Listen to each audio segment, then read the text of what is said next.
Привет, друзья! Германия изменилась, Олаф Шольц ушел, и на его место пришел человек, которого называют железным канцлером 21 века – Фридрих Мерц. Жесткий, прямой, консервативный.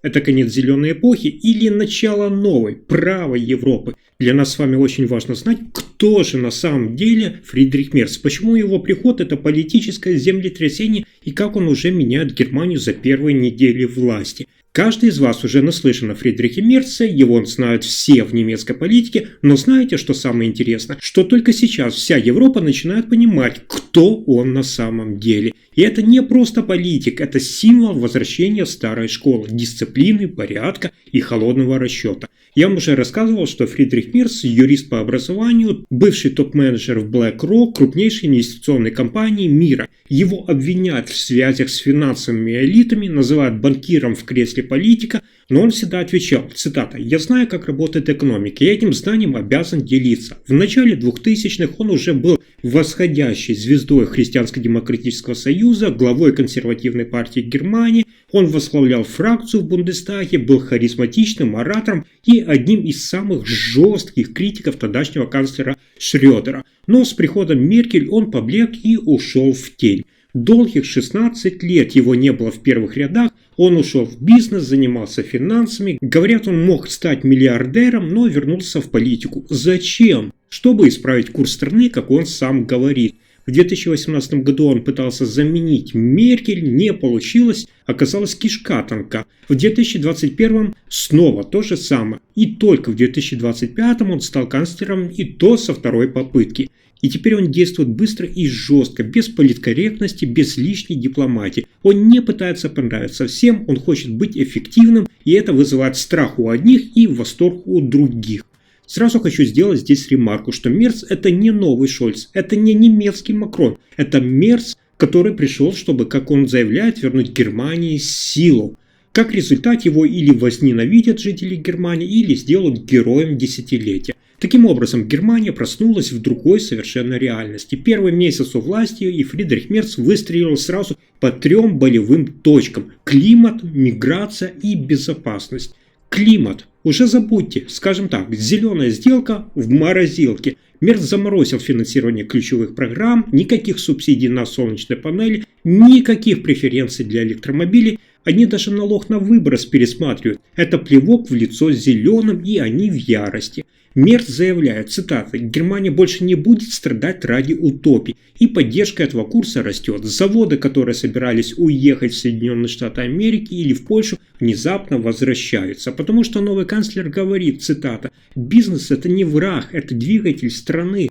Дальше. Миграция. Закон, о котором у либералов пошли мурашки по кожам, ускоренная депортация, упрощенная процедура отказа в убежище, отмена автоматической амнистии. Для справки скажу вам, что уже начались первые выдворения с полицией по ночам без предупреждения. Мерц назвал это восстановлением контроля над страной. А еще есть полномочия полиции, особенно на Востоке. Дополнительные силы отправлены в Саксонию, в Тюрингию, в Бранденбург. Цель – борьба с уличной преступностью и экстремизмом. Но кто это? Противники власти считают, что под эту формулировку может попасть кто угодно. И вот результат. 58% немцев по последним опросам поддерживают тот решительный курс Фридриха Мерца, особенно средний класс, пенсионеры и предприниматели. А молодежь, она разделена. То, что делает Фридрих Мерц, это политический шок. За один месяц он повернул Германию на 180 градусов. Для одних он спасатель, для других наоборот. Но необходимо смотреть более широко.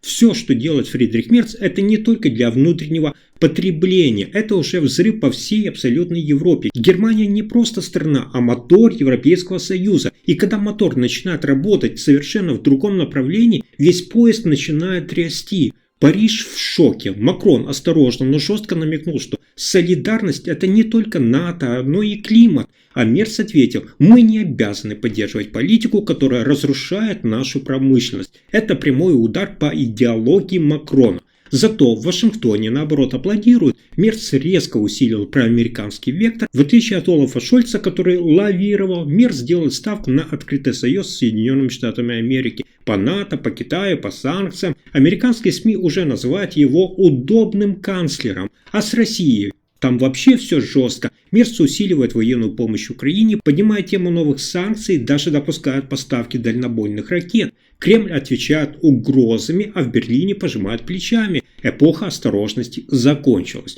Но давайте не забывать, что есть и другая ось – это Восточная Европа. Орбан, Мелани, Фица, они уже кивают, мол, вот это настоящий лидер. Неужели это консервативная революция? Пока рано говорить, но тренд, как мы видим, налицо. Германия снова становится примером, только теперь не прогрессивного либерализма, а жесткого реализма. И это на самом деле расшатывает Европейский Союз. В Брюсселе боятся, Германия может начать саботаж директив Европейского Союза, особенно по энергетике и беженцам. И тогда произойдет страшный эффект домино. Один за другим страны Евросоюза начнут отклоняться от курса евроединства. Экс-канцлер Германии Ангела Меркель уже в открытую раскритиковала усиление контроля на сухопутных границах Германии для борьбы с нелегальной миграцией. Она призвала к общеевропейскому решению проблемы, иначе Европа будет разрушена. Цитата. «Я не верю, что мы можем окончательно победить нелегальную миграцию на германо-австрийской или германо-польской границе», заявила Ангела Меркель. Еще одна цитата. «Я всегда выступала за европейские решения», отметила экс-канцлер и пояснила, что односторонние действия отдельных государств могут поставить под угрозу Шенгенское соглашение и свободу передвижения по Европе.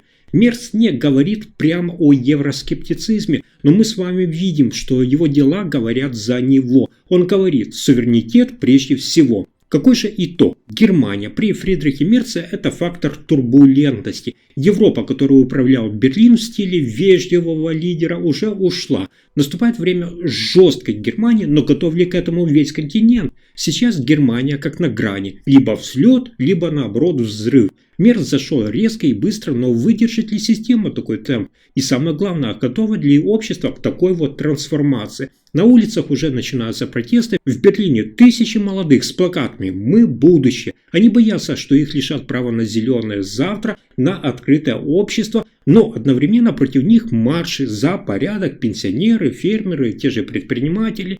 Разделение в Германии усиливается. Старая линия конфликта между левыми и правыми, между городом и деревней, между поколениями в конце концов всплывают с новой силой.